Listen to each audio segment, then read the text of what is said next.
हिंदू धर्म में अप्सराएं सौंदर्य का प्रतीक मानी जाती है और बहुत महत्वपूर्ण स्थान रखती हैं। अप्सराओं से सुंदर रचना और किसी की भी नहीं मानी जाती।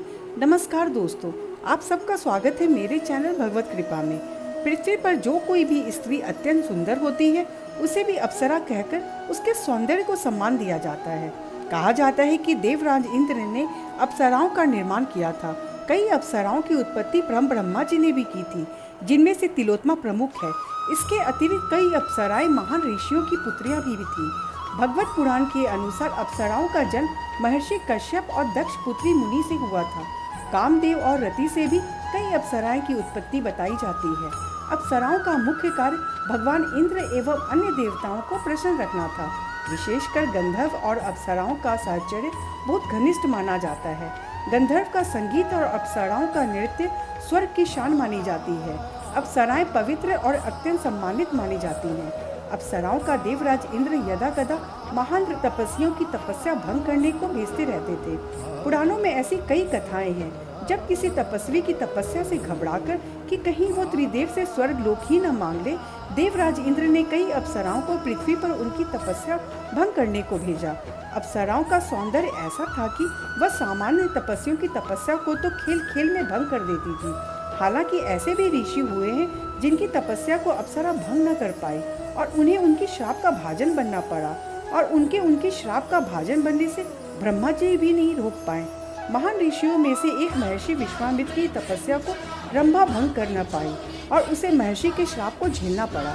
किंतु बाद में वही विश्वामित्र मेनका के सौंदर्य के आगे हार गए। उर्वशी ने भी कई महान ऋषियों की तपस्या भंग की, किंतु मार्कंडेय जी के समक्ष पराजित हुई। अप्सराओं को उपदेवियों की श्रेणी में माना जाता है। ये मनचाहा रूप बदल सकती हैं और वरदान एवं श्राप देने में भी सक्षम मानी जाती हैं। कई अप्सराओं में अनेक असुरों और दैत्यों के नाश में भी उल्लेखनीय योगदान दिया है। इसमें से तिलोत्मा का नाम उल्लेखनीय है, जो सुंद उपशुन की मृत्यु का कारण बनी। रंभा को कुबेर के पुत्र नल कुबेर के पास जाने से जब रावण रोकता है और उसके साथ दुर्व्यवहार करता है, तब वह रावण को श्राप देती है कि यदि वह किसी भी स्त्री को उसकी इच्छा के विरुद्ध स्पर्श करेगा, उसकी मृत्यु हो जाएगी। उसी श्राप के कारण रावण माता सीता को उनकी इच्छा के विरुद्ध स्पर्श न कर सका। उर्वशी ने अर्जुन को 1 वर्ष तक नपुंसक रहने का श्राप दिया था।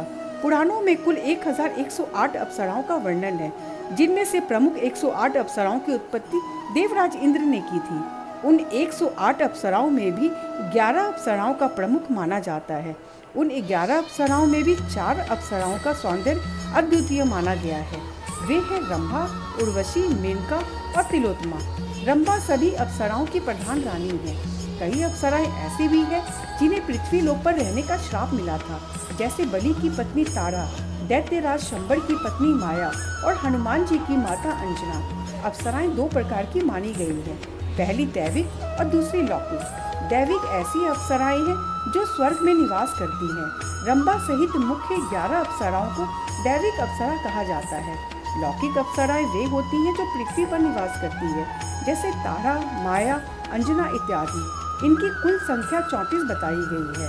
अप्सराओं को सौभाग्य का प्रतीक माना गया है। कहते हैं अप्सराओं का कौमार्य कभी भंग नहीं होता और वह सदैव कुमारी बनी रहती है। समागम के बाद भी अप्सराओं को उनका कौमार्य वापस प्राप्त हो जाता है। उनका सौंदर्य कभी क्षीण नहीं होता और न ही वे कभी बूढ़ी होती हैं। उनकी आयु भी बहुत अधिक होती है। मार्कंडेय ऋषि के साथ वार्तालाप करते हुए उर्वशी कहती है कि हे महर्षि, मेरे सामने कितने इंद्र आए और कितने गए, किंतु मैं वहीं की वहीं हूँ। जब तक 14 इंद्र मेरे समक्ष इंद्रपद्र नहीं भोग लेते, मेरी मृत्यु नहीं होगी। ये भी जानने योग्य है कि भारतवर्ष का सर्वाधिक प्रतापी पुरीवंश स्वयं आजरा उर्वशी की ही देन है। उनके पूर्वज पूर्व रवा ने उर्वशी से विवाह किया, जिसे आगे पूर्वज चला, जिसमें ययाति, पुरु, यदु, दुष्यंत, भरत, कुरु, हस्ती, शांतनु, भीष्म और श्री कृष्ण पांडव जैसे महान राजाओं और योद्धाओं ने जन्म लिया। उन्हीं के दूसरे वंश बेल में एक शक्वाको कुल में भगवान श्री राम ने जन्म लिया। अन्य संस्कृतियों में जैसे ग्रीक धर्म में भी अप्सराओं का वर्णन है।